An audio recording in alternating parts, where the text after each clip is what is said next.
Imagine walking through the dense, humid jungles of Costa Rica, your boots sinking into the rich earth as you push aside thick vines and broad leaves. Suddenly, your eyes catch something impossible, a massive, perfectly round stone sphere, smooth and imposing, resting silently in the undergrowth as if placed there by giants. This isn't just one mysterious object. Scattered across this landscape are hundreds of these stone spheres, some as small as a basketball, others towering as high as 9 feet tall and weighing over 16 tons. Who could have created these near-perfect orbs, and why were they left here, hidden for centuries? These aren't just rocks, they are one of archaeology's most captivating puzzles, a silent message from an ancient world that challenges everything we think we know about the past. The stone spheres of Costa Rica aren't merely artifacts, they are monuments to human ingenuity and mystery. Crafted with astonishing precision, their surfaces are so smooth and their shapes so geometrically perfect that they defy simple explanation. How did ancient peoples without modern tools or written records achieve such perfection? What purpose did these spheres serve? Were they astronomical markers, religious symbols, declarations of power, or perhaps something even more profound? Each sphere seems to hold a story, a secret waiting to be uncovered, and as we explore their origins, we step into a world where myth and history blur, where the answers are as elusive as they are thrilling. This journey is more than an exploration of ancient art. It's a dive into the heart of human curiosity itself. Together, we'll unravel the clues left behind, from the quarries where these spheres were painstakingly shaped to the theories that span the globe, connecting these stones to lost civilizations, cosmic alignments, and forgotten rituals. You'll discover why these enigmatic creations have fascinated explorers, scientists, and storytellers for generations, and why, even today, they remain one of history's most compelling unsolved mysteries.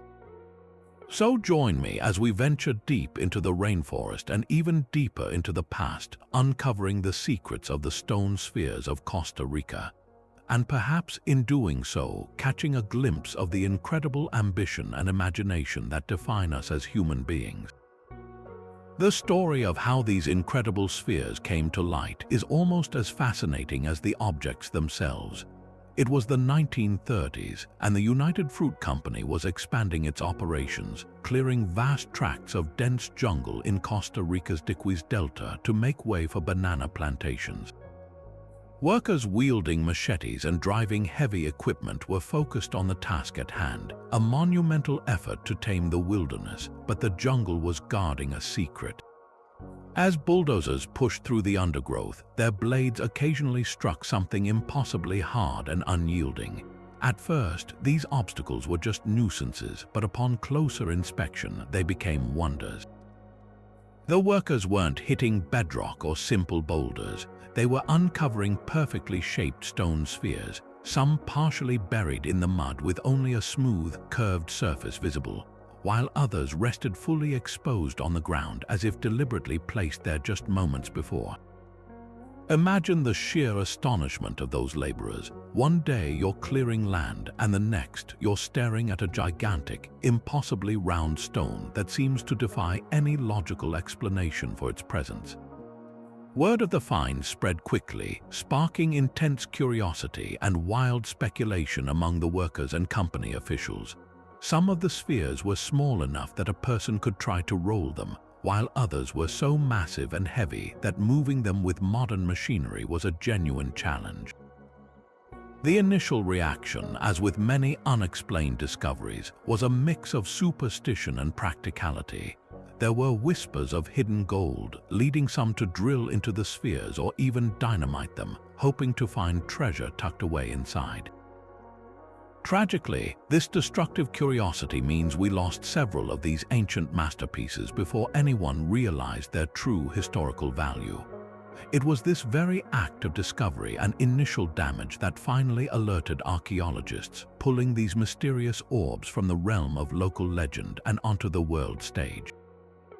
And while that initial discovery was dramatic, the true scale of this mystery only became apparent as researchers began to map the findings. The vast majority of these spheres, over 300 of them documented to date, are concentrated in a very specific part of the country, the lush, fertile lowlands of the Diquís Delta in southern Costa Rica. This isn't a case of a few strange rocks scattered randomly across the landscape. This is a deliberate, concentrated effort by an ancient culture to place these objects in significant locations. The epicenter of this phenomenon is the area around what is now the town of Palmar Sur, a place that was clearly a hub of ancient activity. Here, the spheres aren't solitary sentinels. They are often found in groups, arranged in mysterious patterns that we are still trying to decipher. Their placement is anything but accidental. Archaeologists have noted a powerful pattern linking these stones to areas of major importance to the people who made them. Many are situated near the remains of ancient settlements, suggesting they might have served as markers for important communities or lineage groups, perhaps signaling the home of a powerful chief. Others are strategically located along ancient riverbanks, which were the highways of the ancient world. Positioning a massive, impressive sphere near a vital trade and travel route would have been a very public statement of power and control over that territory, a permanent advertisement of a community's strength and prestige to anyone passing by. Perhaps the most intriguing placements of all are those associated with ceremonial grounds and what appear to be exclusive social spaces. On top of ancient mounds and in carefully constructed plazas, spheres have been found arranged in complex geometric shapes, straight lines, perfect triangles, and even large circles that seem to mirror celestial patterns. This strategic positioning strongly suggests a function that went far beyond the mundane. They weren't just decoration, they were integral to the spiritual and social life of the culture, possibly used for astronomical observation, as focal points for rituals, or to mark the gathering places of a privileged elite. The very ground they were placed on was chosen with immense care, telling us that their location was as important as their perfect form. These stone spheres are a true marvel of ancient engineering, showcasing a staggering range of sizes that speaks to both ambition and incredible skill. On the smaller end of the spectrum, you have spheres that are just a few centimeters across, small enough to hold in your hand. These might seem almost like practice pieces or perhaps objects intended for more personal, intimate use. But then the scale rockets upward. The most common sizes are between 60 centimeters and well over a meter in diameter, the size of a large beach ball or even a small car. And then there are the true giants, the colossal orbs that stretch over 2 meters or more than 6.5 feet in diameter. To stand next to one of these is a humbling experience. They tower over a person, their immense presence dominating the space around them. The weight of these stones is just as mind-boggling as their size. The larger spheres are incomprehensibly heavy, with the biggest ones tipping the scales at an estimated 16 tons. That's the equivalent of 2 full-grown male African elephants, carved and shaped into a near-perfect sphere. The sheer physical effort required to quarry a block of stone that massive, let alone move it and shape it with such care, is a testament to the determination and organizational power of the people who made them. This wasn't the work of a few individuals. It was a coordinated community effort, likely requiring specialized knowledge passed down through generations. But the most astonishing thing about these spheres isn't their size or their weight, it's their breathtaking precision. When researchers first began to study them, they assumed the perfect roundness was an exaggeration, a trick of the eye. But when they took out their measuring tapes and surveying tools, they were met with a shock. Many of the spheres are geometrically perfect to within a matter of millimeters. Their surfaces are so smooth, their curves so consistent that they achieve a level of spherical accuracy that challenges our modern understanding of what ancient peoples were capable of without precision tools like lasers or computer-guided machinery. How did they achieve this? It's a question that continues to baffle experts and fuels endless speculation. This precision is even more impressive when you consider the material they were working with. The vast majority of these spheres were carved from a rock called gabbro, a very hard, coarse-grained igneous rock similar to basalt. It's an incredibly tough material, difficult to shape even with modern steel tools. Other spheres were made from limestone or sandstone, which are softer and somewhat easier to work, but achieving such a flawless shape in any of these materials is a monumental achievement. The process would have involved a combination of meticulous pecking with other hard stones, grinding with sand and water, and likely using heat to fracture and shape the larger blocks, all performed with an artist's eye for symmetry and form. While the shape is consistently perfect, the surface texture tells a more varied story, one of time and exposure. Some spheres, particularly those found buried or protected in museum collections, retain an almost glass-like polish, their surfaces worn smooth by centuries of careful finishing and perhaps even ritual anointing. Others, exposed to the relentless tropical elements, the heavy rain, the humid air, and the encroaching vegetation, show a more weathered face. Their surfaces might be pitted or roughened, scarred by lichen or stained by mineral deposits from the soil. This variation in preservation adds another layer to their story. It reminds us that these are ancient objects that have silently witnessed the passing of centuries, enduring long after the civilization that created them vanished back into the jungle from which it came. To truly appreciate the feat of creating these spheres, we need to understand the raw materials themselves. These weren't just any rocks picked up from a riverbank. The ancient sculptors selected specific, challenging stones for their projects. The most common material by far is a rock called gabbro. This is a hard, dense, and coarse-grained igneous rock, formed from molten magma that cooled slowly deep beneath the Earth's surface. Its mineral composition makes it incredibly tough and difficult to work even with modern steel tools. Shaping gabbro is a slow and arduous process. Its inherent toughness, however, is likely what made it so appealing. A sphere carved from gabbro would be incredibly durable, designed to literally stand the test of time. But the artisans didn't limit themselves to just one type of stone. They also expertly worked with limestone, a sedimentary rock that is significantly softer than gabbro.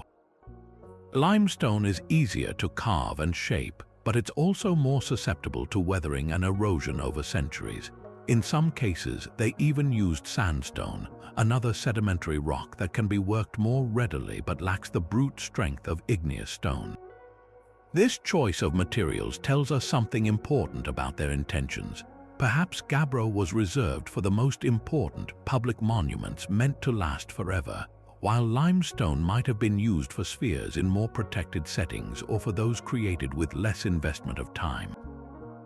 So where did they get all this stone? The answer lies in the very landscape that now cradles the spheres. Geological surveys have pinpointed the likely sources: the foothills of the nearby Talamanca Mountains and the riverbeds of the Diquís Delta.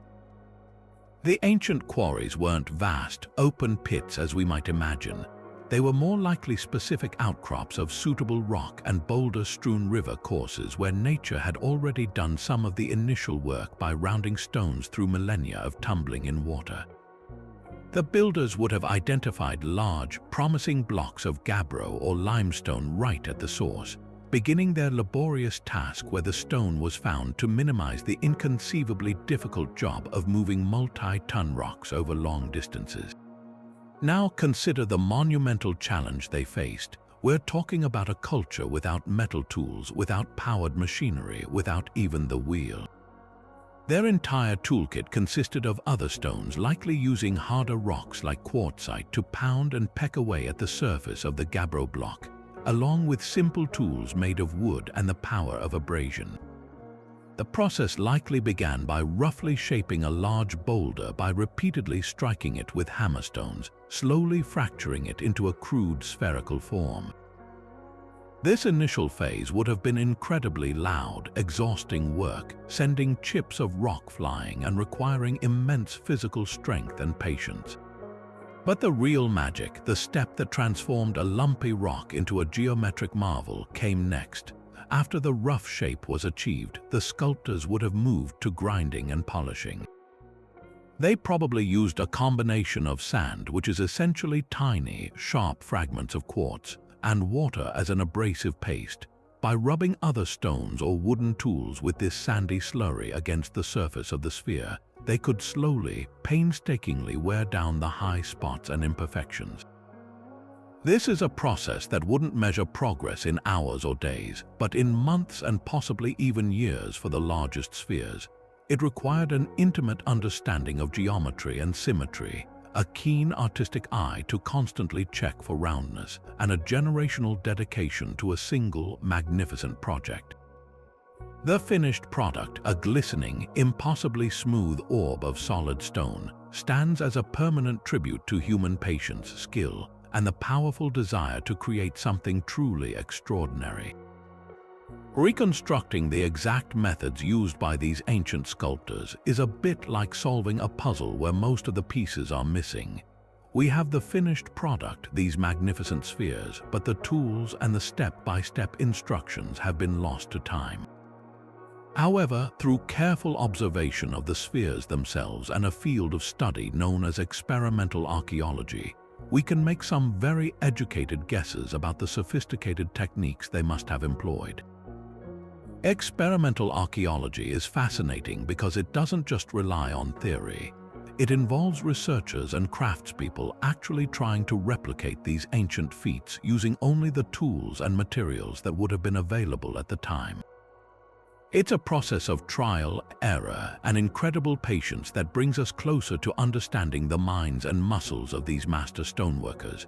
The journey from a raw, jagged boulder to a smooth, perfect sphere almost certainly began with a technique called percussion flaking or pecking. Imagine a craftsperson seated before a massive block of gabbro, another harder rock like quartzite, in their hand. They wouldn't be swinging this hammerstone with great force. Instead, they would use a controlled, repetitive pecking motion, striking the surface of the larger stone thousands upon thousands of times. Each impact would crush a tiny grain of the gabbro, creating a small pit and sending minute fragments flying. Slowly, painstakingly, this persistent pecking would fracture away the high points and begin to define a general spherical shape. The sound of this work would have been a constant, rhythmic percussion echoing through the quarries, a testament to sheer human endurance. For one of the larger spheres, this initial roughing out stage alone could have taken a team of workers many months to complete. After the sphere had been pecked into a recognizable round form, the artisans would move on to the next, even more meticulous phase, grinding and polishing. This is where the true precision was achieved. They likely used abrasive materials readily available in their environment, primarily sand and water. Sand isn't just dirt, it's composed of tiny, sharp particles of quartz, one of the hardest minerals on Earth.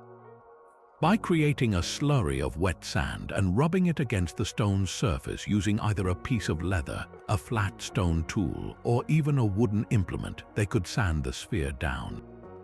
This abrasive action would methodically wear away the rough, pitted texture left by the hammerstones, smoothing out imperfections and gradually refining the curve to near perfection. This process is incredibly slow, but it allows for an immense level of control, enabling the craftsperson to constantly feel and check the form, ensuring every part of the surface conformed to the ideal sphere they held in their mind's eye. There's also a compelling theory that heat may have played a role in this complex process. Working a rock as stubborn as gabbro solely by pecking and grinding is a monumental task. Some researchers suggest that ancient craftsmen might have used controlled fire to their advantage. By building a hot fire directly against the surface of a large stone, they could heat a specific area rapidly. The outer layer of the rock, expanding from the heat, would then be suddenly cooled, perhaps by dashing water against it. This thermal shock can cause the rock to fracture and split along predictable lines, a technique known as thermal lamination. This method could have been used in the very earliest stages to detach a manageable block of stone from a larger outcrop in the quarry, or to remove large, unwanted sections from a boulder before the detailed pecking and grinding even began, saving an enormous amount of time and labor. The most convincing evidence for these methods doesn't just come from speculation, it comes from the spheres themselves. When examined closely, many of the artifacts show clear signs of these ancient techniques. You can still see the subtle, pitted texture from the pecking process on some less finished spheres, or in areas that were perhaps never intended to be seen. More tellingly, the surfaces of the finished spheres often bear the telltale parallel striations and scratches that are the unmistakable signature of grinding with an abrasive slurry in long, deliberate strokes. These microscopic grooves, frozen in time, are like the fingerprints of the artisans, a direct physical link to the precise motions they used over centuries ago. They confirm that the breathtaking precision was achieved not by magic or alien technology, but by the skilled, calloused hands of human beings applying a deep understanding of their materials and an unwavering commitment to their vision. But who were the masterminds behind this incredible feat of engineering and artistry? To understand the spheres, we must first meet the people who almost certainly created them, the Diquís culture. This was not some primitive or isolated group. This was a sophisticated and complex society that flourished in the very region where the spheres are found, from around the year 700 of the Common Era, right up until the fateful arrival of Spanish conquistadors in the 16th century. Their name, Diquís, meaning Great Waters or Big River in the Boruca language, perfectly describes the lush, river-cut delta they called home, a land of incredible natural abundance that became the foundation for their thriving civilization. This wasn't a short-lived culture. Their society developed and matured over 8 centuries, giving them more than enough time to refine the advanced skills needed for such ambitious projects. The Diquís built their society on a foundation of highly advanced and organized agriculture. They weren't just simple subsistence farmers, they were expert landscape engineers. They transformed the fertile floodplains of the delta with intricate networks of drainage canals and raised fields, a system that allowed them to farm incredibly productively even in the humid, rainy tropics. By controlling water flow, they could grow staple crops like maize, beans, and squash, but more importantly, they also cultivated cacao, the source of chocolate. In the ancient Americas, cacao beans were not just food, they were a highly valuable commodity, often used as a form of currency. This ability to produce a surplus of food and a valuable trade good was the engine that powered their society. It freed up time and resources, allowing for the specialization of labor. It meant that not everyone had to farm. Some people could become full-time artisans, religious leaders, engineers, and rulers. The very classes of people needed to conceive of, organize, and execute the creation of the massive stone spheres. This agricultural wealth translated into a complex social structure with clear hierarchies. Archaeological evidence, particularly from their burial sites, points to a society led by powerful chieftains or a noble class. These elites were buried with stunning grave goods, exquisitely crafted jewelry made of gold and jade, finely painted pottery, and ornate ceremonial metatess or grinding stones that were works of art themselves. The presence of these valuable items, some made from materials imported from great distances, tells us the Diquís were part of extensive trade networks, exchanging their cacao and other goods for exotic materials with cultures as far away as present-day Colombia and Mexico. This wasn't an isolated society. They were connected to the broader tapestry of pre-Columbian America, absorbing and sharing ideas. Their artistic achievements are breathtaking, characterized by a unique style that often featured animal and human forms merged into powerful spiritual beings, showcasing a rich symbolic and religious world. It is within this context of social complexity, economic prosperity, and artistic brilliance that the stone spheres make the most sense. They were not created in a vacuum. The same culture that produced intricate gold pectorals and carved jade pendants had the aesthetic sensibility, the technical knowledge, and the organized labor force to undertake these monumental stoneworking projects.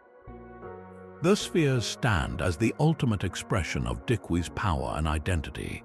They were physical manifestations of a chief's authority, symbols of a community's wealth and prestige that could be displayed permanently in the landscape. Their creation required someone with the vision to commission them, artisans with the skill to execute them, and a leader with the command to mobilize the necessary workforce. The spheres are a direct window into the ambition of this sophisticated culture, a permanent record in stone of their desire to shape their world and leave an indelible mark upon it. Figuring out exactly when these spheres were made is one of the biggest headaches for archaeologists, a puzzle where many of the most important pieces are missing. The greatest challenge is that the vast majority of these stones were found completely out of their original context. Over the centuries, many were rolled away by floods, toppled by growing tree roots, or, as we already heard, deliberately moved by the banana company workers in the 1930s. Some were even taken as decorative trophies and placed in government buildings, parks, and private yards across Costa Rica, forever severing their connection to the place they were originally meant to occupy. An archaeologist's job is to read the story of an object by its relationship to everything found around it: the soil layer it was buried in, the charcoal from a nearby fire pit, the pottery shards resting beside it. When a sphere is found alone in a field or proudly displayed in a town square, that critical chapter of its story is lost, making it incredibly difficult to pin down its age with any real certainty. So how do we even begin to assign a date to a silent, solitary stone? Researchers have had to become detectives, using indirect methods to build a case for their chronology. Instead of dating the spheres themselves, which is nearly impossible for stone objects, they turn to the evidence left behind by the people who made them. The key has been to focus on archaeological sites where spheres were found still in their original positions, undisturbed for centuries. In these rare, precious locations, scientists can carefully excavate the area around and beneath the spheres, collecting any organic material that was deposited at the same time the sphere was put in place. This is where carbon dating becomes our most valuable tool. By analyzing fragments of charcoal from ancient cooking fires or even preserved plant remains found in the same soil layer as the sphere's base, scientists can get a very reliable date for when that ground was last disturbed the moment the sphere was installed. Another crucial line of evidence comes from the pottery of the Diquís culture. The styles of ceramics changed over time in very distinct ways, and archaeologists have developed a detailed timeline of these changes. When a sphere is discovered in situ, still standing where its builders left it, the types of pottery shards found buried alongside it act like a cultural timestamp. If the pottery is from a style known to have been popular around the year 1000, then it's a safe bet the sphere was placed there around the same time. By combining these methods, carbon dating of organic material and stylistic analysis of associated artifacts, a clear picture has slowly emerged from the jungle soil. The consensus now points to a period of creation spanning roughly 700 years, from around 800 to 1500 of the Common Era. This wasn't a single, sudden burst of activity. It was a tradition that developed and matured over generations. But within that long window, there appears to have been a golden age for sphere production, a concentrated burst of energy and ambition between the years 1000 and 1200. This period aligns perfectly with what we know about the peak of Diquís society. It was a time of great prosperity, with complex chiefdoms firmly established, extensive trade networks flourishing, and populations reaching their highest levels. This era of stability and surplus wealth provided the perfect conditions for undertaking such massive, non-essential projects. The creation of the largest and most perfectly formed spheres likely required the coordinated labor of many people, a resource only a powerful and wealthy society at its zenith could afford to dedicate to what were ultimately monumental works of art and symbols of status. Yet for all the compelling logic and visual appeal of the astronomical theory, it is met with significant skepticism from many corners of the archaeological community. The primary criticism is a fundamental one: the lack of precise, verifiable data. Many of the most promising alignments were documented after the spheres had been moved from their original positions. The detailed surveys done by Lothrop and others, while invaluable, were often recording the arrangements as they were found in the 1930s and 40s, not as they were constructed centuries earlier. Over hundreds of years, earthquakes, flooding, and the relentless push of vegetation could have shifted these multi-ton stones by just a few degrees, a tiny movement that would be enough to throw off a precise celestial alignment completely. Without knowing their exact original orientation down to the minute, it's incredibly difficult to prove an intentional connection to the sky beyond a reasonable doubt. Another point of contention is the potential for finding patterns where none were intended, a cognitive bias sometimes called apophenia. Critics argue that if you place hundreds of large objects across a wide landscape, some of them are bound to accidentally line up with significant celestial points simply by random chance. Proving that an alignment was deliberate requires more than just a correlation. It requires evidence of intent from the culture itself. If the Diquis were such keen astronomers, where are the other artifacts that support this? Where are the carvings that depict constellations or the pottery painted with celestial maps? The absence of this corroborating cultural evidence leaves the astronomical theory resting largely on the positions of the stones alone, a foundation that some scholars find too shaky to support such a grand conclusion. This debate between the astronomical and the social highlights a central challenge in archaeology, interpreting the silent language of the past. Perhaps the most satisfying resolution isn't to choose one theory over the other, but to consider that they might not be mutually exclusive. In many ancient worldviews, the celestial and the social were deeply intertwined. A chief's power wasn't just political, it was often believed to be divinely ordained or connected to the forces of the cosmos. An arrangement of spheres could have served a magnificent dual purpose, functioning as a precise calendar to mark the time for planting crops or holding ceremonies, while simultaneously acting as a powerful, permanent symbol of a leader's unique connection to the heavens and his authority over the people on the earth below. In this light, the spheres become more than just tools or trophies. They become a physical bridge between the earthly realm of human society and the celestial realm of gods and stars, a testament to a culture that saw no separation between the rhythms of the sky and the foundations of their power. Perhaps the most straightforward and compelling theory is that these magnificent spheres were, at their heart, powerful status symbols. In a world without written records, grand physical monuments were one of the most effective ways for a leader to communicate their authority, wealth, and control. Think of them as ancient billboards of power, permanent statements carved in stone for everyone to see. Their very existence would have proclaimed a clear message. The person or community that commissioned this sphere commands enough respect, labor, and resources to create something utterly extraordinary. The size and perfection of each orb were directly proportional to the prestige they conveyed. A larger, more perfectly round sphere was not just a more impressive artwork, it was tangible proof of a more powerful and prosperous chiefdom. This display of power was likely targeted at two distinct audiences. For the people living within the community, these spheres would have been a source of immense pride and a constant reminder of their leader's strength and the collective identity of their group. They were a unifying symbol, a project that undoubtedly required the coordinated effort of many people, from the skilled artisans who shaped them to the teams of laborers who moved them into place. Successfully creating and erecting such a monument would have reinforced social cohesion and celebrated the community's collective achievement, For outsiders, rival chiefs, traveling traders, or visitors from distant lands, the spheres served as an unmistakable and intimidating declaration. A massive stone sphere placed at the boundary of a territory or near a major river landing would have been the equivalent of a "no trespassing" sign written in a language anyone could understand, signaling that this land and its resources were under the control of a formidable and sophisticated society.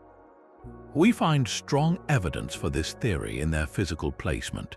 Many spheres were discovered near the remains of what archaeologists believe were the homes of elites, large, well-built structures situated on top of artificial mounds that elevated them literally and figuratively above the common dwellings.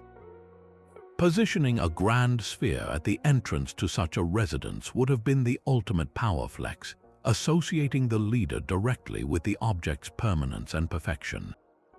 Furthermore, several spheres were found arranged in plazas or wide, open areas.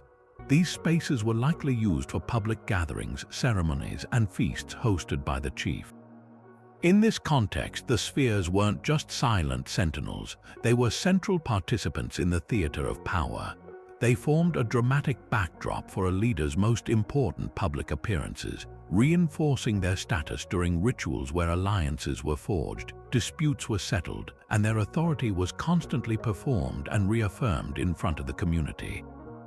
The connection to power might even extend into the realm of the afterlife. A number of spheres were found closely associated with burial sites, particularly the graves of high-status individuals. In these instances, the sphere may have served as a grave marker, but its function was likely far more profound than simply denoting a burial plot.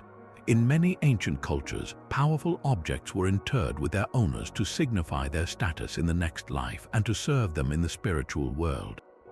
A stone sphere, with its durability and perfection, could have been seen as a conduit for power or a vessel for the soul, ensuring the leader's influence and prestige endured even after death. It was a final, permanent monument to a life of authority, ensuring their legacy would literally be set in stone for generations to come. Ultimately, the creation of the spheres was a brilliant, multi-layered strategy. It was an economic act, mobilizing and feeding a specialized workforce. It was a political act, demonstrating a chief's ability to command that labor and resources.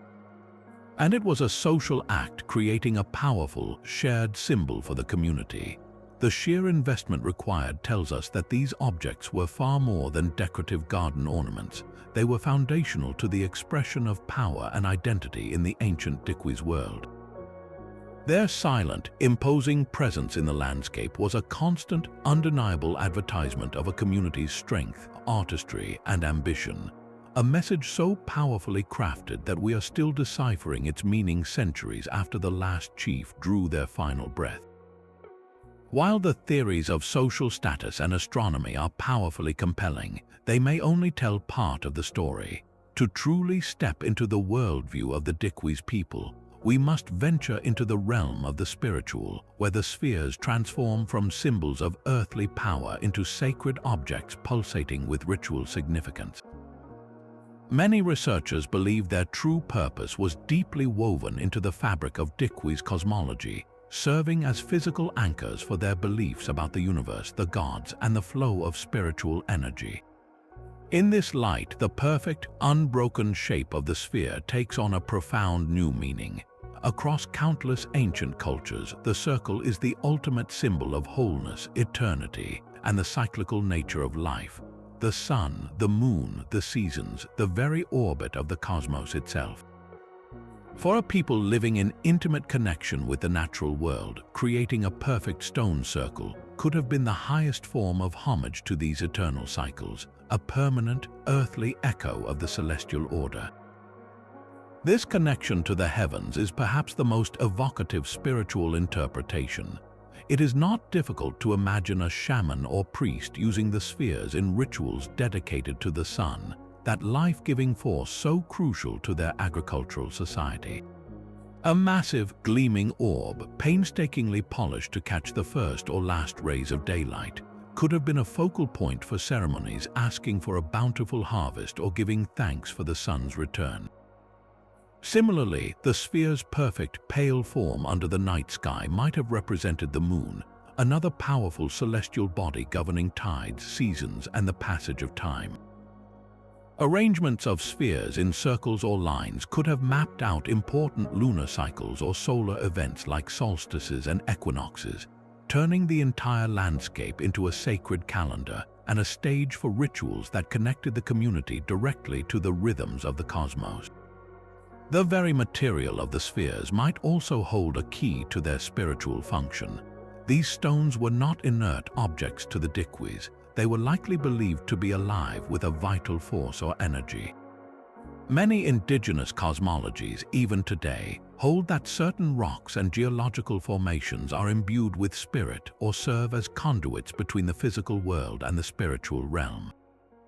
The process of creating the sphere, the weeks of pecking, the months of grinding might have been seen as a ritual act in itself, a way of awakening the spirit within the stone, releasing its inherent power and shaping it into a vessel for divine energy. A finished sphere, then, wouldn't just be a sculpture, it would be a charged object, a battery of spiritual potency that a shaman could tap into during ceremonies for healing, divination, or communicating with ancestors. We can find supporting evidence for this in the broader artistic record of the region. The Diquis and their predecessors created stunning metates, or ceremonial grinding tables, often carved with intricate designs of birds, jaguars, and serpents, animals frequently associated with shamanic transformation and the spirit world. These metates were far more than kitchen tools. They were central to rituals, likely used to grind hallucinogenic plants for religious ceremonies. The stone spheres share this same artistic tradition of transforming rock into a sacred object. Their placement adds another layer. Found on top of burial mounds or in ceremonial plazas, they would have been central to funerary rites and community-wide spiritual gatherings. In these sacred spaces, the spheres could have acted as altars, as seats for spirits, or as boundary markers separating the mundane world from the sacred ground where the veil between the physical and spiritual realms was at its thinnest. This multifaceted role suggests the spheres were not meant for a single purpose, but were integral to the complex spiritual life of a people who saw the divine in the very stones beneath their feet. Beyond the realms of social power and celestial observation lies a more enigmatic set of theories, ones that venture into the world of geomancy and earth energies. These ideas propose that the spheres were not just placed in the landscape, but were intricately connected to it, acting as conduits or amplifiers for unseen natural forces. Some researchers and enthusiasts suggest their placements might align with geological fault lines, those deep fractures in the Earth's crust where subtle energy currents are sometimes believed to converge. The concept draws parallels with other ancient monuments around the world, like Stonehenge or the Moai of Easter Island, which some speculate were situated to interact with the planet's magnetic field or telluric energies. In this view, the spheres could have been part of a vast, intentional design, a network of stones working in concert to balance or harness these forces for the benefit of the culture, perhaps for enhancing agricultural fertility or promoting spiritual well-being. Another compelling thread in this speculative tapestry links the spheres to the concept of ley lines. This idea, popularized in the early 20th century, suggests that ancient sites around the globe, standing stones, pyramids, temples, and mounds, are connected by straight-line alignments across the countryside, forming a kind of invisible energy grid across the planet. Proponents of this theory argue that the arrangements of spheres, particularly the straight lines and triangles documented by archaeologists, might mark these powerful pathways. The Diquis Delta, with its unique concentration of spheres, could be a major node or power center in this global network, a place where the energy was particularly strong and required these stone anchors to stabilize or focus it. The perfect geometry of the spheres themselves is often cited as crucial to this function, their flawless shape theoretically allowing them to resonate with or channel these energies more effectively than a naturally formed stone. These theories tap into a deep and universal human fascination with the idea that the world is alive with forces beyond our normal perception, and that our ancestors possessed a lost wisdom for interacting with them. They transform the spheres from impressive artifacts into active components of a living, breathing landscape. The visual is incredibly powerful. Imagine a shaman moving between these orbs during a ceremony, not just as symbols but as working instruments, their hands hovering over the smooth surface to feel a hum of energy, using them to focus intention or communicate with the spirit of the land itself. This perspective offers a mystical and holistic explanation that beautifully marries the physical perfection of the spheres with a profound spiritual purpose. However, when these captivating ideas are held up to the rigorous light of archaeological scrutiny, they face significant challenges. The primary issue is a fundamental lack of empirical evidence.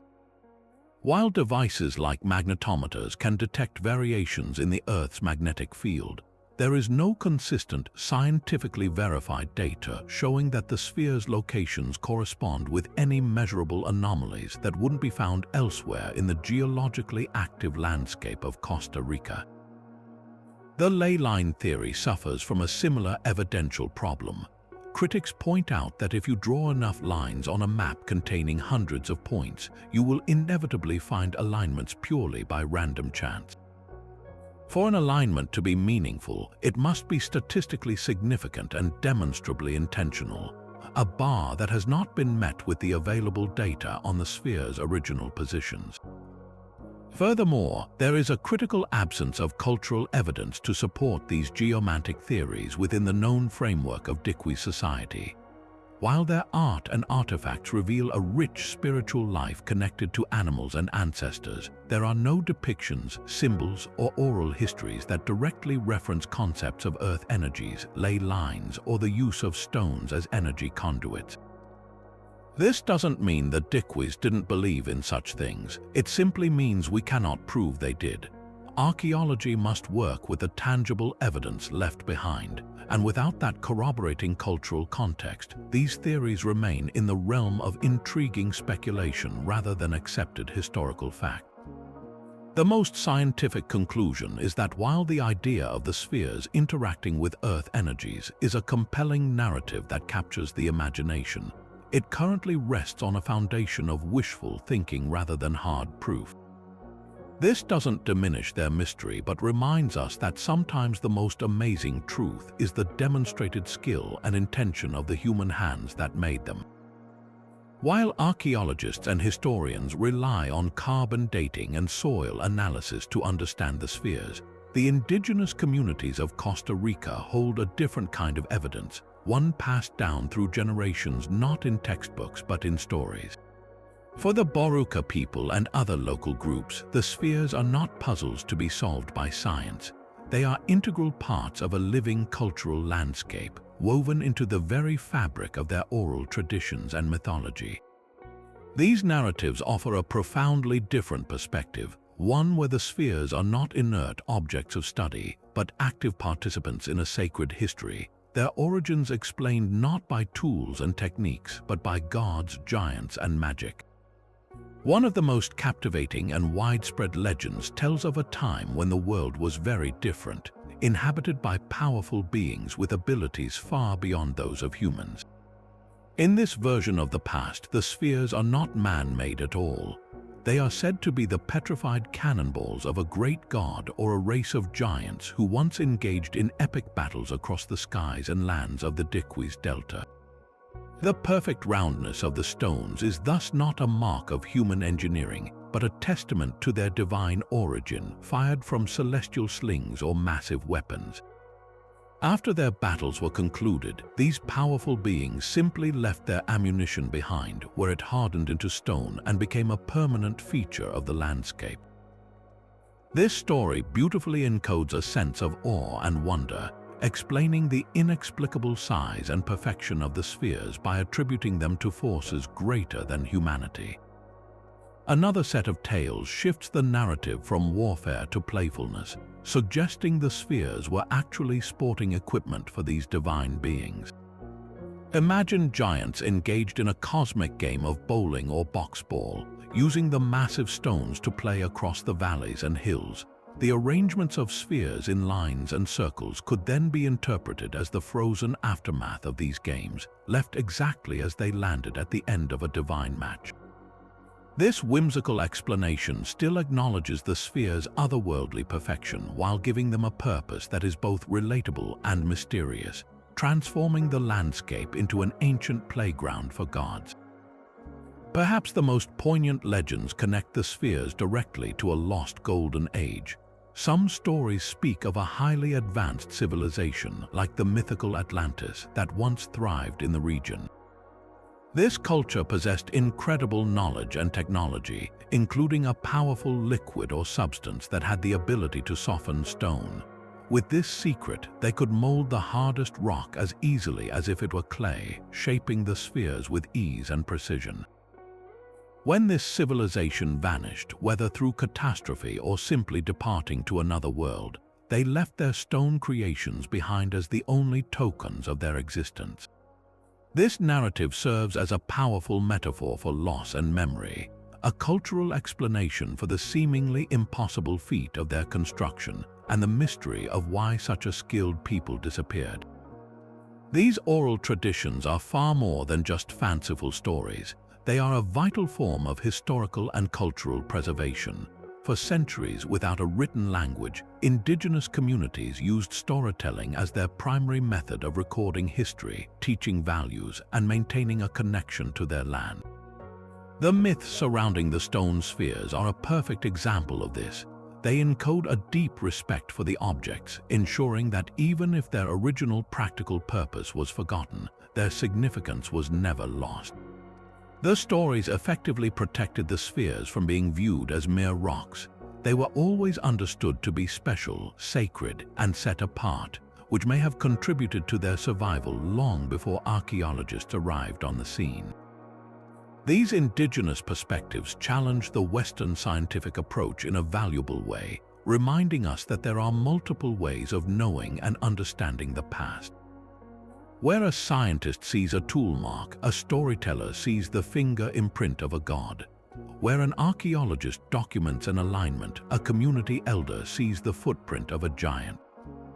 Neither perspective is necessarily wrong. They are simply different layers of truth, one focused on the physical how and the other on the spiritual why. The enduring power of these legends ensures that the spheres remain alive in the cultural imagination, not as static museum pieces, but as dynamic symbols of identity, resilience, and a deep, enduring connection to a land and its history that stretches back into the mists of time.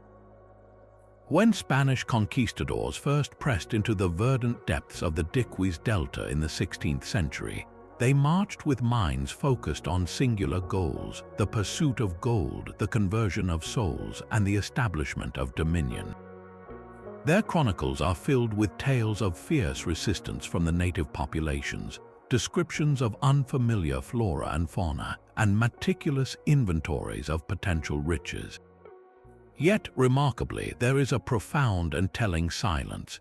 There is no record, not a single surviving account, of these European newcomers noting the existence of the hundreds of perfectly sculpted stone spheres that undoubtedly dotted the landscape around them. This omission is one of history's great ironic silences. How could an entire army of observant, detail-oriented men fail to notice such impossible objects? The answer likely lies not in their powers of observation, but in the rigid confines of their worldview. To the Spanish mind, steeped in the doctrines of the Catholic Church and a sense of European superiority, the indigenous peoples of the Americas were simple savages in need of civilizing and conversion. The concept that these primitive societies could possess the sophisticated engineering skill, mathematical understanding, and artistic vision required to create such geometric marvels was simply inconceivable. It fell entirely outside their paradigm of understanding.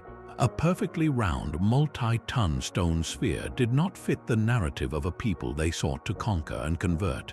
Therefore, it was likely dismissed as a bizarre natural formation, a trick of geology, or perhaps even the work of the devil, something not worthy of serious consideration or notation in their official reports. Their blindness was not physical but cultural. They looked upon a masterpiece of human ingenuity and saw only a rock because seeing its true value would have forced them to question the very foundation of their colonial mission.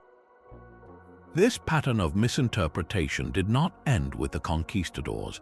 It simply evolved with the times. As the spheres re-emerged into the modern consciousness during the 19th and early 20th centuries, they were greeted by a new wave of explorers, adventurers, and amateur archaeologists who were just as constrained by their own biases, albeit of a different flavor.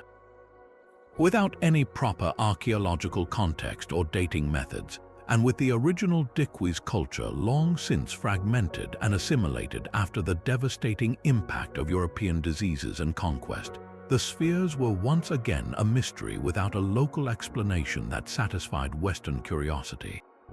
This vacuum of understanding was quickly filled with spectacularly imaginative, yet deeply problematic, theories that said more about the theorists than they did about the spheres. The most popular and persistent of these early theories was the myth of Atlantis. In an era fascinated by lost continents and ancient super-civilizations, the spheres were promptly claimed as evidence of this legendary advanced race. Proponents argued that only the sophisticated technology of the Atlanteans could account for the spheres' perfection, suggesting they were navigational aids, energy generators, or landing markers left behind by the fleeing survivors of the sunken continent. This theory completely stripped the indigenous people of the Americas of their own heritage, reassigning the credit for their accomplishments to a mythical white race from across the ocean. It was a convenient narrative that upheld colonialist ideologies, implying that the native peoples were incapable of such achievements on their own and were merely the inheritors of a grander, lost European-like civilization. Other fantastical origins were eagerly proposed. Some suggested the spheres were the work of ancient Phoenicians or other seafaring peoples from the Mediterranean, despite a complete lack of any corroborating evidence for such a transoceanic voyage and settlement. Others looked to the skies, pondering if they were messages or artifacts left by extraterrestrial visitors. These explanations, while creative, shared a common and troubling thread, a refusal to attribute the spheres to the obvious source: the complex, sophisticated, and incredibly capable societies that had lived in the region for millennia. This era of speculation was not driven by malice, but by a profound lack of respect for the cultural and technological achievements of pre-Columbian America. It was easier to invent a story involving lost gods or ancient aliens than to accept that the ancestors of the local people they often viewed as primitive were, in fact, master engineers and artists. It wasn't until the disciplined, methodical work of modern archaeology began to peel back the layers of soil and prejudice that the true story of the spheres could finally begin to be heard, a story not of myth, but of human genius rooted firmly in the rich soil of Costa Rica. Thankfully, the era of speculation and treasure hunting gave way to a new age of scientific inquiry in the mid-20th century, led by researchers determined to apply rigorous methods to the mystery. A pivotal figure in this shift was Samuel Kirkland Lothrop, an archaeologist from Harvard University's Peabody Museum. In the late 1940s, Lothrop undertook the first major scientific study of the spheres, meticulously documenting their locations, sizes, and groupings. His work was groundbreaking. Rather than seeing them as isolated curiosities, he recognized them as a coherent cultural phenomenon. Lothrop and his team carefully mapped the positions of dozens of spheres, noting their alignments and relationships to other archaeological features like burial mounds and pottery shards. His comprehensive report, published in 1963, became the foundational text for all future research, moving the discussion from whodunit fantasy to a serious archaeological investigation focused on the indigenous cultures of Costa Rica.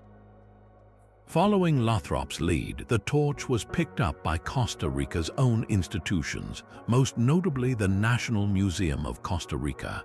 For decades, their archaeologists have been at the forefront of the painstaking work of excavation and preservation. Their approach is methodical and respectful, a world away from the bulldozers of the past. Each new discovery is treated as a crime scene of history, where every speck of soil and every tiny artifact can tell a story. When a sphere is found in situ, archaeologists carefully excavate the area around it, sifting through the earth for organic materials like charcoal or seeds that can be carbon dated. They document the types of pottery fragments found nearby, using these stylistic clues to tie the sphere to a specific period in the Diquís timeline. This slow, careful work has been essential in building a reliable chronology, proving that the spheres were indeed the work of the pre-Columbian peoples who lived in the region and not some lost foreign civilization. The tools of the trade have evolved dramatically since Lothrop's time, supercharging the capabilities of modern archaeologists. One of the most revolutionary technologies is LiDAR, which stands for light detection and ranging.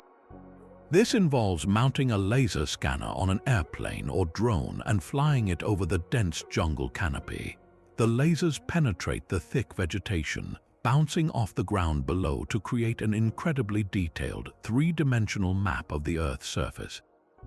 With LiDAR, researchers can literally see through the trees, identifying the subtle, human-made shapes of ancient mounds, plazas, irrigation canals, and yes, even stone spheres, all without ever lifting a shovel. This technology has revealed that the Diquís landscape is far more engineered and complex than anyone previously imagined, showing entire settlement patterns that were completely invisible from the ground. On a smaller scale, ground-penetrating radar, or GPR, acts like an X-ray for the soil. Archaeologists can push a GPR unit across a field, and it sends radar pulses into the ground, painting a picture of what lies beneath based on how the signals bounce back. It can detect differences in soil density, revealing the outlines of buried structures, old post holes, and even the telltale signature of a large, buried stone object. GPR is invaluable for surveying areas before excavation begins, allowing teams to pinpoint exactly where to dig, which saves an enormous amount of time and protects the site from unnecessary disturbance. It's this combination of high-tech survey and low-tech, careful excavation that is allowing a new generation of researchers to find spheres that have been lost for centuries, still resting in their original positions, just waiting to have their stories told. These modern investigations have done more than just find new stones. They have fundamentally reshaped our understanding of the Diquís culture. By mapping entire sites with these technologies, archaeologists are seeing the big picture for the first time. They can see how the spheres were integrated into the very blueprint of their society, placed at the heart of communities. This has solidified the theories about their social and ceremonial importance, showing that they were central to the public and spiritual life of the people, not just ornaments on the periphery. Every new sphere found in its original context is another piece of the puzzle, another data point that helps us move closer to answering that enduring question of why they were made. The work is slow, it's meticulous, and it doesn't always offer the dramatic answers that myth makers crave, but it is uncovering a truth that is in many ways more impressive: the story of a sophisticated, powerful, and brilliantly creative culture whose legacy is written in stone across the Costa Rican landscape. For all their enduring strength, these ancient stone spheres have faced centuries of threats, both natural and human-made, that have put their survival at risk. The very jungle that hid them for so long also became an agent of their slow degradation. The relentless humidity and heavy tropical rains have led to erosion and mineral staining on exposed surfaces. More aggressively, the roots of towering trees and thick vines have slowly but powerfully pried spheres from their original positions, toppling them and sometimes cracking them under immense pressure. This environmental wear is a slow, natural process, but it pales in comparison to the deliberate damage inflicted by people, often stemming from simple ignorance or greed. The initial discovery by the United Fruit Company in the 1930s set off a wave of destructive curiosity. Lured by rumors of hidden gold, treasure hunters drilled holes into the spheres and even used dynamite, shattering several of them to pieces in the futile hope of finding a hollow core filled with riches. This wanton destruction represents an irreplaceable loss of cultural heritage. As the spheres gained fame, they became coveted trophies. Looting became a serious problem, with many spheres stolen from their archaeological sites to be displayed as exotic lawn ornaments at government buildings, banks, and private homes.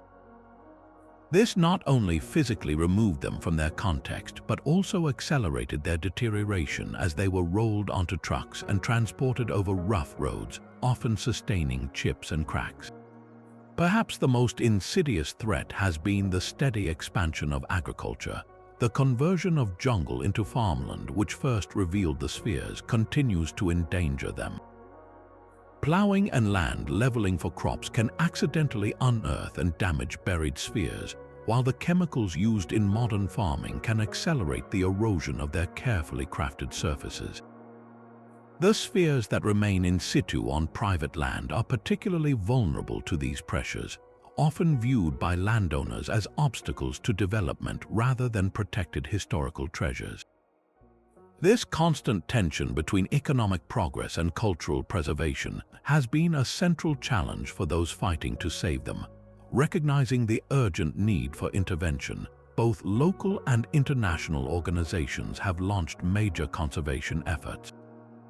A pivotal moment came in 2014 when UNESCO designated several key archaeological sites in the Diquís Delta, including Finca 6, El Silencio, Grijalba, and Batambal as a World Heritage Site. This prestigious designation provided a crucial framework for protection, bringing global attention and resources to the cause. It formally acknowledges that these spheres are not just Costa Rican treasures, but are part of the shared heritage of all humanity, worthy of the highest level of safeguarding. On the ground, this has translated into concerted action by Costa Rica's National Museum and other agencies. A primary strategy has been the careful, scientific relocation of the most vulnerable spheres from exposed or high-risk areas into the controlled environments of museums. The National Museum in San Jose now displays an impressive collection, allowing the public to appreciate these marvels up close while ensuring their long-term preservation. For spheres that remain in their original landscape, conservationists have implemented protective measures like stabilizing the soil around them, building barriers to prevent agricultural encroachment, and installing informational signage to educate the public and foster a sense of local pride and ownership. The work is a delicate balancing act. The goal is not to strip the landscape of every sphere and place it behind glass, but to preserve the profound connection between the objects and their original setting whenever possible. This involves ongoing monitoring, community education programs to turn local residents into guardians of their own history, and the continued application of technologies like LiDAR to locate and assess spheres still hidden in the jungle. Each conserved sphere is a victory, a chapter of human history saved from oblivion, ensuring that future generations will still be able to stand in awe before these silent, perfect stones and ponder the incredible culture that brought them into being. This global recognition marked a pivotal turning point in the story of the spheres, moving them from national treasures to monuments of shared human history. The 2014 UNESCO designation wasn't just a title. It was a powerful, formal acknowledgement of their outstanding universal value, a criteria meaning they hold cultural significance so profound that their importance transcends national boundaries and is cherished for all of humanity. The official name itself, pre-Columbian chiefdom settlements with stone spheres of the Diquís, is incredibly important because it correctly frames the spheres not as isolated wonders but as integral components of a much larger, sophisticated cultural system. This recognition validated decades of research by Costa Rican archaeologists, finally placing the Diquís culture on the same prestigious world stage as ancient Egypt, Greece, or Rome for its unique artistic and social achievements. The impact of this designation was immediate and multifaceted, acting as a powerful catalyst for enhanced preservation. UNESCO status came with a set of rigorous international obligations for the Costa Rican government, mandating the implementation of a comprehensive management plan to protect the 4 key archaeological sites included in the designation: Finca 6, El Silencio, Grijalba, and Batambal. This meant securing dedicated funding for conservation work, from stabilizing the soil around the spheres to building protective shelters that shield them from the relentless tropical sun and rain. It also strengthened legal protections against looting and unauthorized development, giving conservation authorities much greater power to safeguard these landscapes. The spheres were no longer just interesting artifacts. They were now legally recognized pillars of World Heritage, a status that commands respect and ensures their stories will be preserved for future generations to study and admire. Furthermore, the UNESCO listing supercharged academic interest and archaeological research. The prestige associated with World Heritage status attracts grants and funding from international institutions, enabling larger, more ambitious excavation projects. It fosters global collaboration, bringing in experts from around the world with specialized skills in remote sensing, materials analysis, and landscape archaeology. This influx of resources and fresh perspectives has accelerated the pace of discovery, allowing researchers to use cutting-edge tools like LiDAR to map entire ancient settlements hidden beneath the jungle canopy, revealing how the spheres were woven into the very fabric of Diquís' daily life, ceremony, and power structures. Every new discovery now contributes to a global understanding of human ingenuity. Of course, with great recognition comes great responsibility, particularly in managing the delicate balance between preservation and accessibility. The UNESCO title acts as a magnet for tourism, drawing visitors from across the globe who are eager to witness these marvels firsthand. This influx provides a vital economic boost to the local communities in the Diquís Delta region, creating jobs in hospitality, tour guiding, and craft industries. This economic incentive is crucial as it transforms local residents from bystanders into active stakeholders and guardians of their own heritage. When a community sees the direct benefit of preserving these stones, they become their most passionate protectors. However, this tourism must be managed sustainably. Increased foot traffic can lead to soil erosion and potential damage to the sites if not carefully controlled. The challenge is to create visitor infrastructure walkways, viewing platforms, and educational centers that allows people to experience the awe of the spheres without compromising their physical integrity or the sacredness of the place. The ultimate goal of this entire endeavor is to foster a deeper, more respectful form of tourism. It's not about simply checking a site off a list, it's about encouraging visitors to understand the context. Through well-designed interpretive centers and knowledgeable local guides, people learn not just about the stones, but about the Diquís people who made them, their social structure, their spiritual beliefs, their artistic brilliance. This transforms a visit from a simple photo opportunity into a meaningful encounter with a lost civilization. The UNESCO designation, therefore, is far more than a plaque on a wall. It is a dynamic force for education, economic development, and most importantly, a solemn promise to the past, a commitment that these breathtaking achievements of human creativity will be protected, studied, and honored for centuries to come. The allure of a great ancient mystery is universal, and the stone spheres of Costa Rica find themselves in fascinating company with other enigmatic creations from our shared human past. It's almost instinctive to look for patterns, to see if these isolated wonders might be connected threads in a grand, global tapestry of lost knowledge. When we place the spheres alongside the massive moai of Easter Island, the towering circle of Stonehenge, or the vast geoglyphs of the Nazca Desert, we begin to see both striking parallels and profound differences that help us appreciate the unique place the Diquis culture holds in the ancient world. Consider the moai of Rapa Nui or Easter Island. Like the Costa Rican spheres, these colossal stone figures are monuments of immense scale and weight, carved from hard volcanic rock with incredible effort and precision.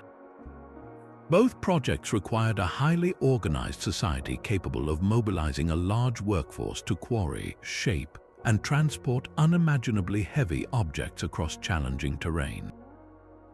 The moai, however, are explicitly anthropomorphic. They are stylized human figures, giant deified ancestors meant to watch over the community. Their purpose was deeply spiritual and funerary, serving as conduits between the living and the dead. The Costa Rican spheres, by contrast, are purely geometric. Their power lies not in a human-like form, but in their perfect, abstract shape, which may have symbolized celestial bodies, cosmic harmony, or pure political power in a very different way. Then there is the timeless puzzle of Stonehenge on the Salisbury Plain in England.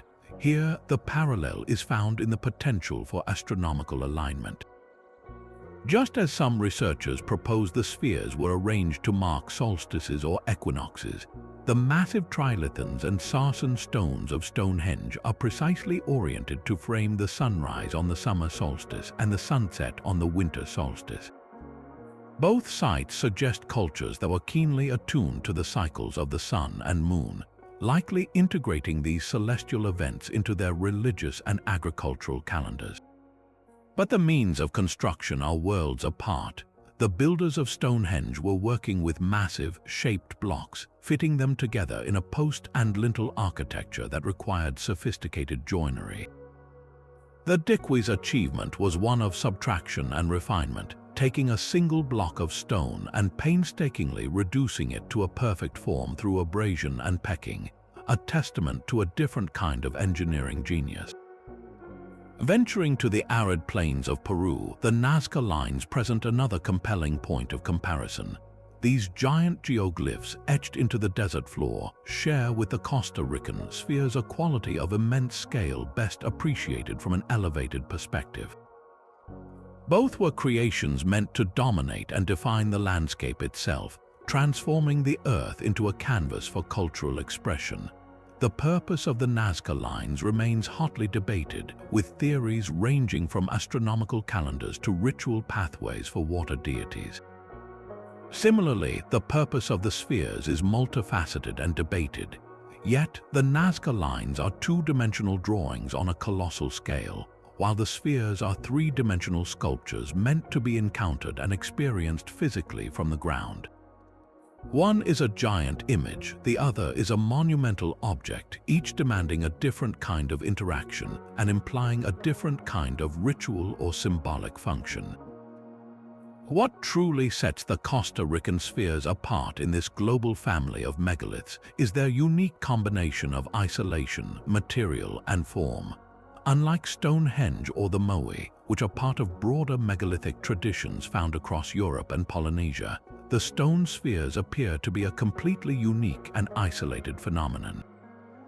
There is no other culture in the Americas or the world that produced stone sculptures of such perfect and consistent spherical geometry on this scale.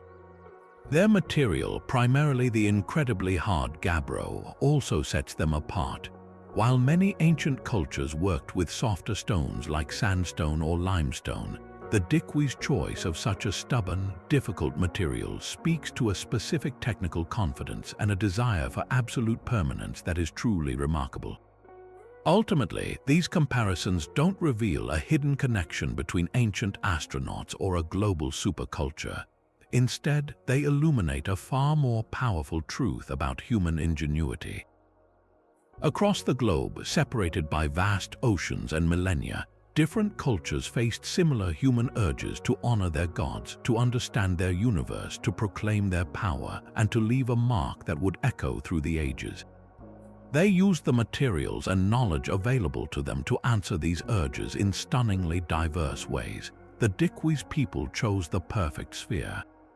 In doing so, they created a mystery that stands alone, a silent, polished testament to a uniquely American genius that continues to captivate and challenge us to this day.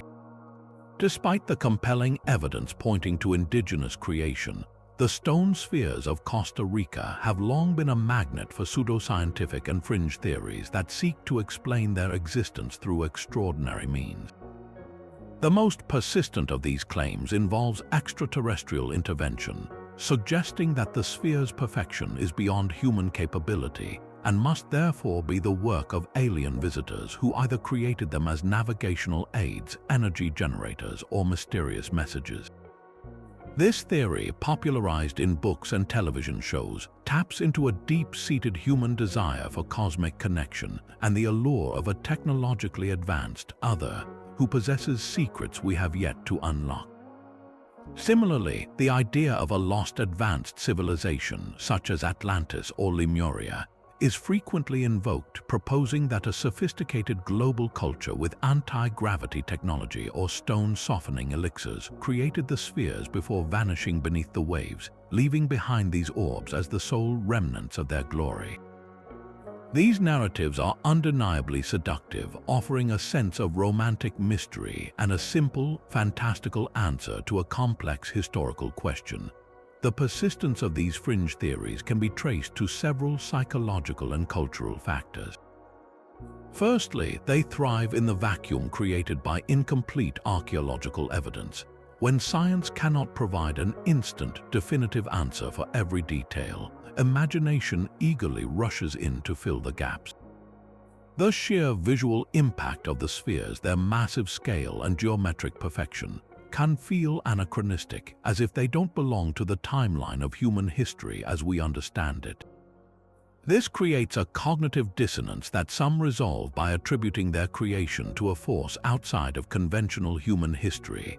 Furthermore, these theories often reflect a subtle, underlying prejudice that underestimates the ingenuity of ancient non-European cultures. The implicit assumption is that indigenous peoples of the Americas could not possibly have achieved such a feat on their own, a colonialist hangover that requires a lost white race or alien intelligence to account for such sophistication. Archaeologists and scientists counter these claims not by dismissing the wonder of the spheres, but by applying rigorous methodological skepticism and presenting a wealth of contextual evidence.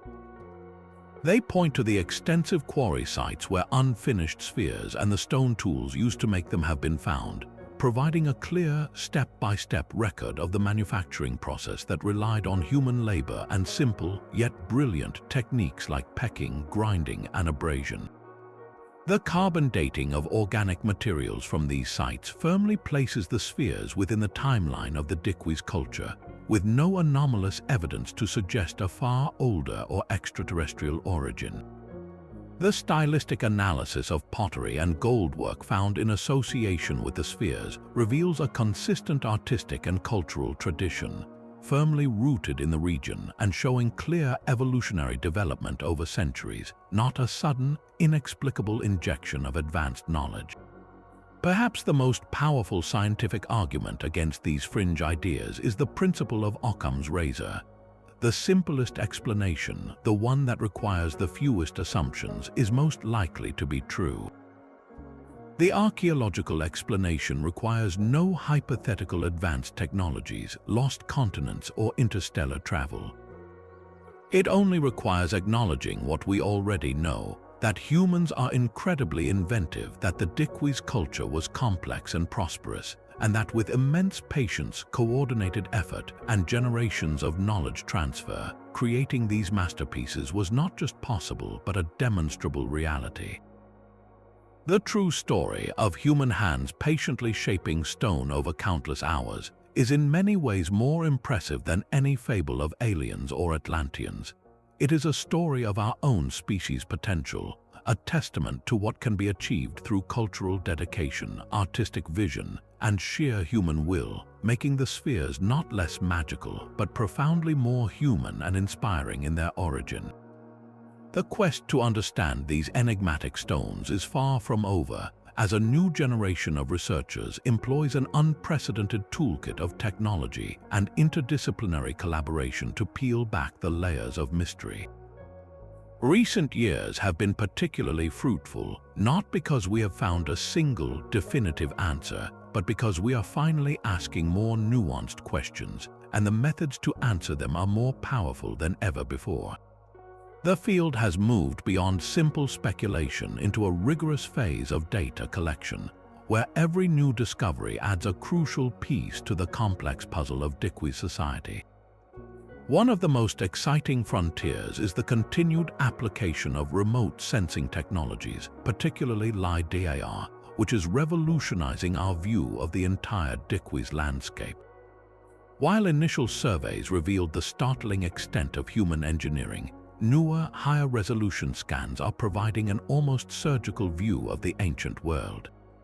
Researchers are now identifying not just the obvious mounds and plazas, but also the faint, ghostly outlines of long-vanished wooden structures, intricate roadways connecting settlements, and sophisticated water management systems that fed the agriculture supporting this complex society. Most importantly, these scans are revealing the precise spatial relationships between these features and the stone spheres. We are no longer just looking at isolated spheres. We are seeing them as integral components of a carefully planned urban and ceremonial landscape, placed at the hearts of communities with intentionality that speaks to their central role in daily and spiritual life. On the ground, this digital mapping is being paired with a renewed focus on the stones themselves through advanced geochemical analysis. Scientists are now using techniques like X-ray fluorescence and mass spectrometry to perform isotopic analysis on the spheres.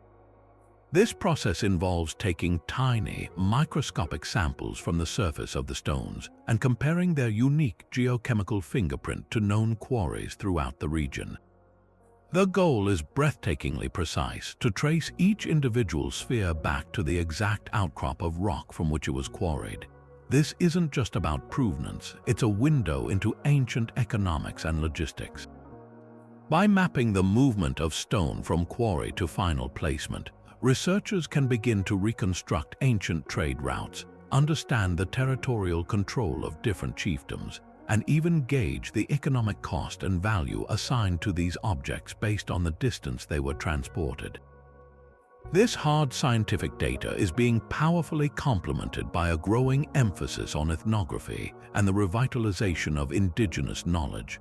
Modern archaeologists are increasingly working in partnership with contemporary Boruca and other local communities, not just as subjects of study but as active collaborators. They are meticulously recording oral histories, not to mine them for literal truths, but to understand the cultural frameworks and symbolic meanings that might have been applied to the spheres centuries ago. When an elder shares a story about the spheres representing the eyes of a god or being used in a rain-making ceremony, it provides a vital interpretive lens, a different way of seeing that can suggest new hypotheses about spiritual function that pure archaeology might never consider on its own. This respectful collaboration is healing a historical divide and enriching the investigation with perspectives that have been marginalized for far too long. The most compelling insights are emerging from the synthesis of all these approaches, a truly interdisciplinary effort where geologists, archaeologists, ethnographers, and even astronomers are sitting at the same table. For instance, a newly discovered alignment of spheres might be digitally mapped with LiDAR. Then the stones themselves are geochemically sourced to a local quarry, while contemporary oral traditions are consulted to see if the arrangement holds any symbolic meaning related to celestial bodies or ancestor veneration. This holistic strategy is moving us away from a single grand theory and towards a more complex, layered understanding. It is becoming increasingly clear that the spheres likely never had just one purpose. A single sphere could have simultaneously functioned as a symbol of a chief's political power, a marker for an astronomical event, a sacred object charged with spiritual energy, and a territorial marker for his community. Their meaning was likely as multifaceted as the culture that created them, shifting depending on context and ceremony. This ongoing research is a powerful reminder that the story of the stone spheres is not a closed book but a living narrative that continues to evolve. Every technological advance, every new partnership with indigenous communities, and every fresh perspective brings us closer to hearing the faint echo of the Diquís people. We are learning to listen not just for the sound of hammerstones on gabbro, but for the whispers of meaning, purpose, and belief that these perfect stone orbs have held silently within them for 1,000 years.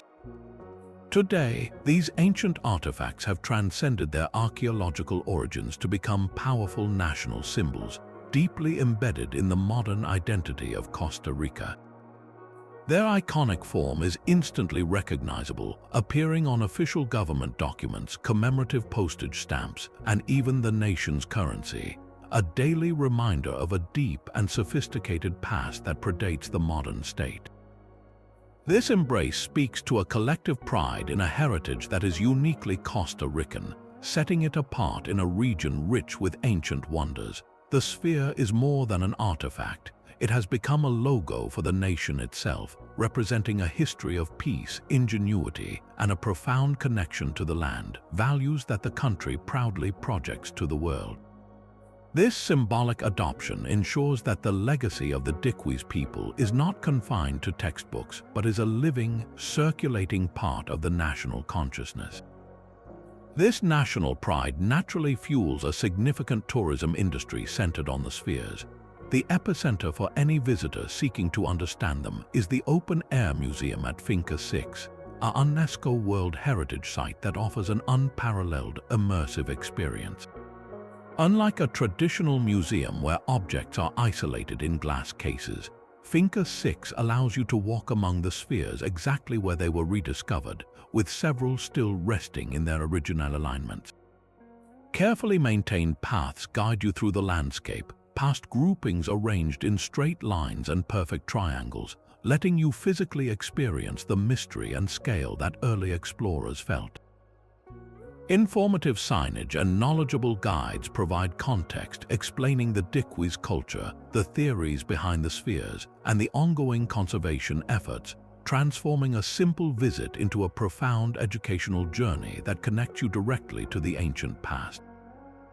The desire to experience this wonder firsthand brings both incredible opportunity and complex challenges. The influx of visitors provides a vital economic lifeline for the communities of the Diquís Delta region, creating jobs in hospitality, tour operations, and local craft industries. This economic incentive is crucial for preservation, as it transforms local residents from bystanders into active stakeholders and passionate guardians of their own heritage. When a community directly benefits from protecting these stones, they become their most vigilant protectors against looting and neglect. Well-managed tourism fosters this relationship, funding the ongoing scientific research and site maintenance that keeps the history alive, creating a virtuous cycle where interest fuels preservation, which in turn attracts more respectful interest. However, this very interest contains the seeds of potential threat, raising legitimate concerns about commercialization and physical damage to the irreplaceable sites. The greatest fear is that the spheres could be loved to death. Increased foot traffic around the monuments can lead to soil compaction and erosion, potentially destabilizing their ancient foundations. The natural oils on human hands, if touched, can accelerate the weathering of the stone surfaces over time. There is also a constant tension between preserving the authentic, serene atmosphere of these sacred spaces and the pressure to develop more infrastructure, larger parking lots, bigger gift shops, and broader pathways that could commercialize the experience and detract from its power. The most serious ethical dilemma revolves around replicas. While creating high-quality copies for photo opportunities can protect the originals, it risks creating a disconnect, offering a sanitized, inauthentic encounter that prioritizes a snapshot over a meaningful connection with the real thing. Navigating this delicate balance is the ongoing mission of conservationists and the Costa Rican government. The strategy is one of sustainable, low-impact tourism rather than outright exclusion. This means implementing smart visitor management systems, such as timed ticketing to prevent overcrowding and building elevated boardwalks that protect the delicate ground around the spheres from erosion. The focus is on quality over quantity, encouraging a slower, more contemplative form of tourism. The goal is to foster not just visitors, but stewards, people who leave with a deeper understanding of the sphere's significance and the importance of their preservation. This ensures that the stones are not merely consumed as a tourist attraction, but are honored as the sacred monuments they are, allowing their silent, powerful presence to continue inspiring awe and wonder for all the generations yet to come. For centuries, the story of the stone spheres was told through the lens of outsiders, explorers, archaeologists, and even treasure hunters. But the most vital perspectives, those of the descendants of the people who likely created them, were often overlooked or dismissed as mere legend.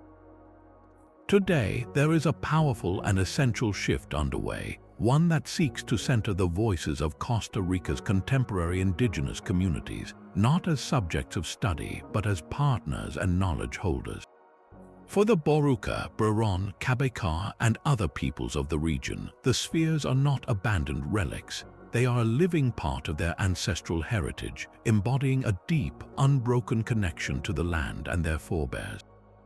This connection is rooted in a worldview that sees no separation between the physical and the spiritual. Where an archaeologist might see a quarried block of gabbro, a community elder might see a vessel for spiritual energy or a marker of a sacred site. Their oral histories, passed down through generations, are not mere folk tales but are rich repositories of cultural memory and ecological knowledge. These narratives offer a different way of understanding the sphere's purpose, one that is often less about practical function and more about cosmological significance. They speak of the spheres as protectors of the land, as representations of celestial bodies, or as proof of a time when their ancestors possessed profound wisdom and harmony with the natural world. Integrating these perspectives is not about replacing scientific inquiry.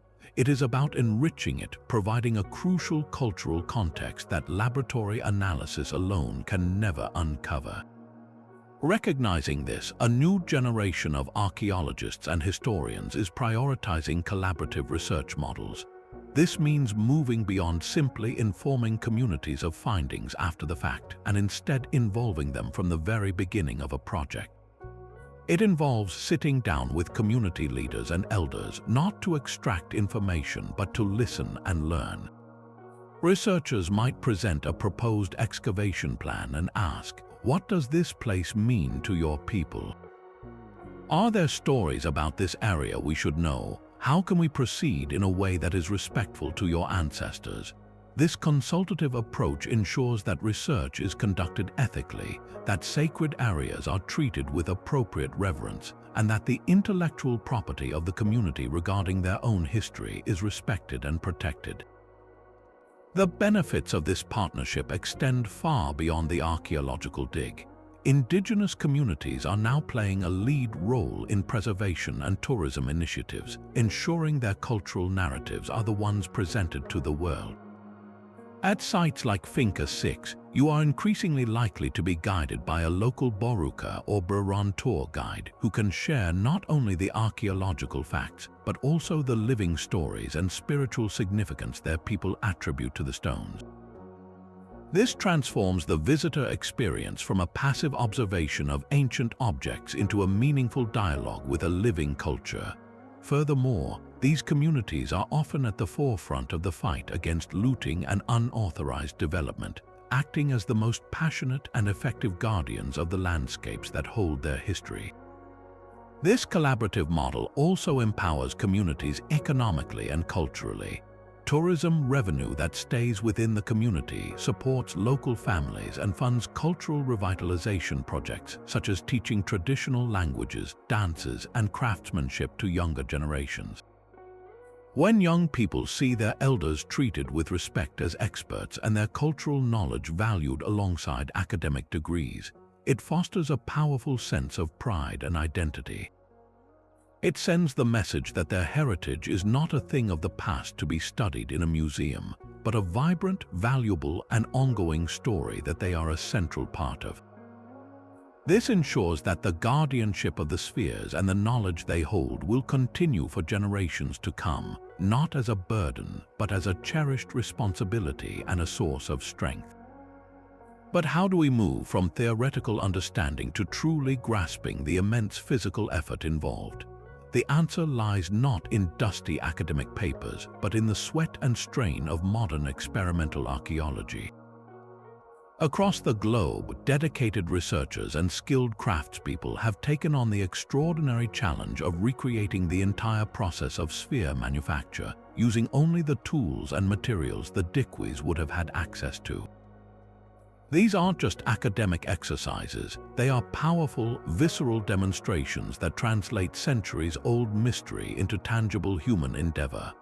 One of the most famous attempts was documented by the BBC and National Geographic, featuring a team led by archaeologist John Hoops. Their mission was audacious: to transform a raw, 3-ton block of gabbro into a perfect sphere using nothing but stone hammers, abrasive sand, and water, all within a realistic time frame. The project began at the source in a riverbed quarry, selecting a suitable boulder. The initial phase, roughing out the spherical shape, was a brutal lesson in persistence. The team used large, heavy hammerstones to deliver thousands upon thousands of precise, calculated blows. The sound was a relentless, jarring percussion, a stark contrast to the serene jungle surroundings. Progress was agonizingly slow. After a full day of exhausting work by multiple people, they had only managed to remove a few centimeters of rock. The hardness of the gabbro was unforgiving, shattering their hammerstones faster than it shaped the core boulder. This first-hand experience immediately revealed a critical insight. The Diquis didn't just need strong laborers, they needed expert quarry workers who understood the fracture lines and inherent weaknesses of the stone, maximizing every strike for efficiency. This knowledge would have been passed down through generations, a specialized trade secret that turned a seemingly impossible task into a manageable, albeit monumental, project. Once the crude form began to emerge, the team transitioned to the grinding stage. This is where the true magic of the transformation happened, but it was a magic born of monotonous, repetitive labor.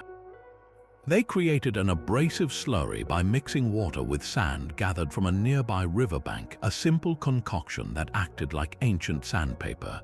Using smaller, flatter stones and a great deal of elbow grease, they rubbed this gritty paste against the surface of the emerging sphere in long, deliberate strokes. The effect was transformative but painstaking. For hours on end, the only sound was the gritty swish of stone on stone, a testament to patience. The team found that this method allowed for incredible control, slowly wearing down the high spots and pits left by the hammerstones to create a smoother and smoother curve. They discovered that by frequently stopping to check the form with simpler frame calipers made from sticks, they could maintain a surprising degree of geometric accuracy, proving that sophisticated precision was achievable with remarkably simple technology. These modern experiments yielded profound, practical revelations that no amount of theorizing could provide. First and foremost was the staggering investment of time. The documentary team, working with modern urgency and the benefit of pre-existing knowledge, estimated that creating a sphere just 1 meter in diameter would require a team of a dozen workers laboring for most of a year. This timeline completely reframes our understanding of the Diquis economy. Creating the largest spheres, those weighing over 16 tons, would have been a generational project, requiring a stable, wealthy society capable of supporting a class of full-time specialist artisans and feeding the many laborers involved. It was an act of immense economic power. Secondly, the experiments highlighted the necessity of a deep, intuitive knowledge of materials. The successful workers weren't just brutish muscle. They were technicians who learned to listen to the stone, to feel how it responded to different angles of impact and varying grades of abrasive sand. This wasn't unskilled labor, it was a highly skilled craft, a form of stone artistry that demanded a lifetime of learning and refinement. Ultimately, these technological reenactments do more than just prove it could be done. They serve as a powerful tribute to Diquís' engineering prowess.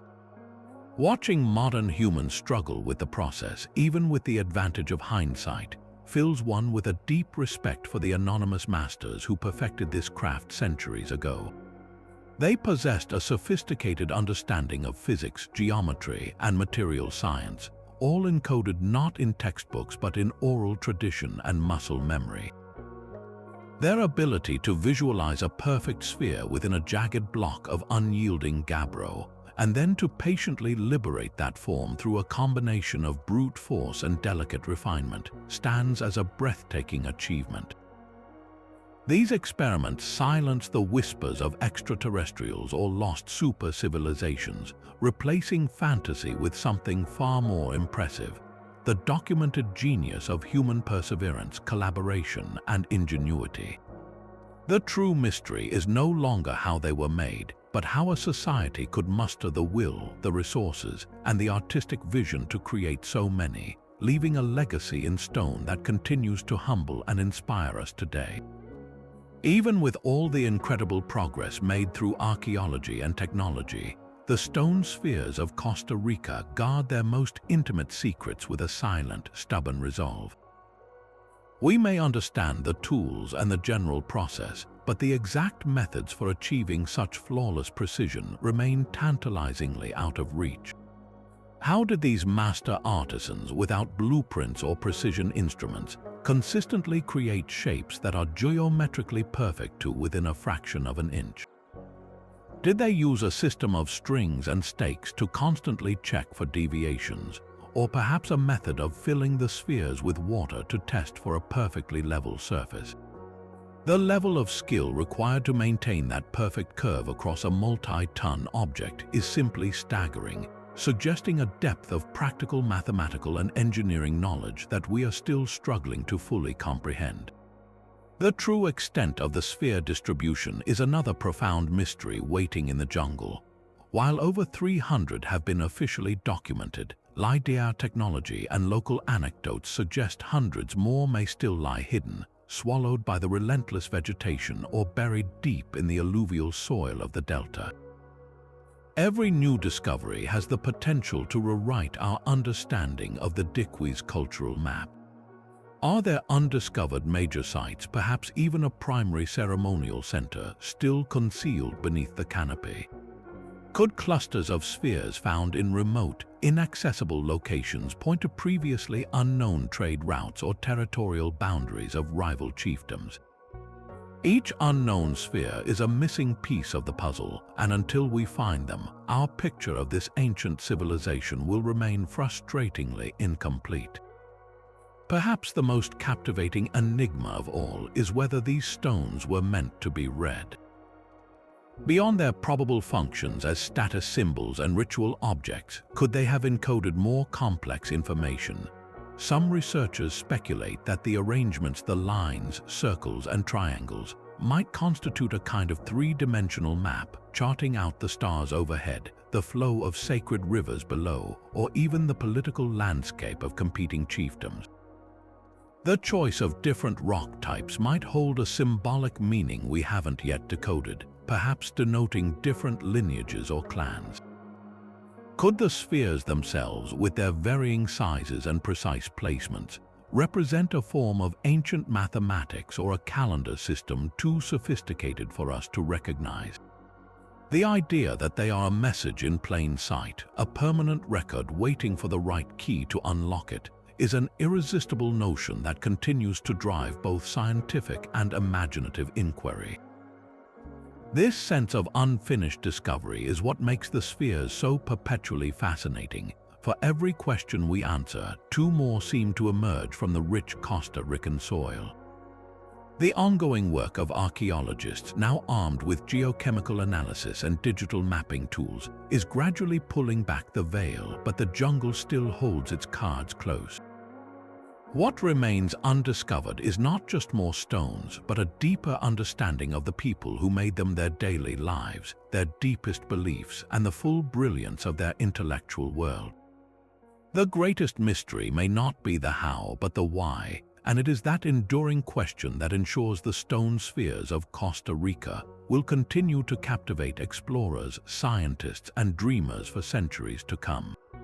And so we find ourselves at the end of our journey, standing before these silent stone giants, armed with more answers than we began with, yet humbled by the sheer depth of the mystery that remains. We've traced their story from that moment of stunned discovery in the banana plantations, through the sophisticated craftsmanship of the Diquís culture, and across the wide spectrum of theories, from astronomical calendars and symbols of power to sacred objects pulsating with spiritual energy. We've seen how modern science, from carbon dating to LiDAR, has painstakingly built a case for their indigenous origins, while the powerful legends of the local people offer a profoundly different, equally vital way of understanding their significance. The truth, as it so often does, likely lies in a blend of these ideas. The spheres were probably never meant for a single purpose, but served as multifaceted pillars of an entire worldview, embodying political authority, celestial knowledge, and spiritual belief all at once. What makes these orbs so endlessly captivating is not a lack of answers, but the way they embody the very spirit of human curiosity itself. They are a permanent question mark carved in stone, a challenge flung across the centuries from a brilliant culture to our own. They remind us that history is not a simple puzzle to be solved, but a continuous conversation. Each theory we explore, from the rigorously scientific to the wonderfully mythical, says as much about us and our desire to find meaning as it does about the people who actually made them. The spheres stand as a breathtaking testament to human ingenuity, proof that with patience, collaboration, and a profound connection to their world, our ancestors could achieve the seemingly impossible, shaping the unyielding earth into objects of perfect geometry and enduring wonder. This story doesn't truly end here with this video or any single explanation. The conversation continues, and it's one we can all be a part of. Perhaps you have your own theory about their purpose, a new angle or a compelling thought sparked by what you've learned today. The mystery thrives on these shared ideas, so we'd love to hear yours. Share your thoughts in the comments below. Let's keep the discussion alive. And if you ever find yourself captivated, longing to feel the weight of that mystery for yourself, know that these ancient marvels are waiting. To walk among them in the lush landscapes of Costa Rica, to see the way the light glows on their impossibly smooth surfaces, is an experience that transcends pictures or words. It's an invitation to stand in the presence of genius and to become a part of the story yourself, a story that is still being written with every new discovery and every awestruck visitor who gazes upon them, just as you are right now.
you.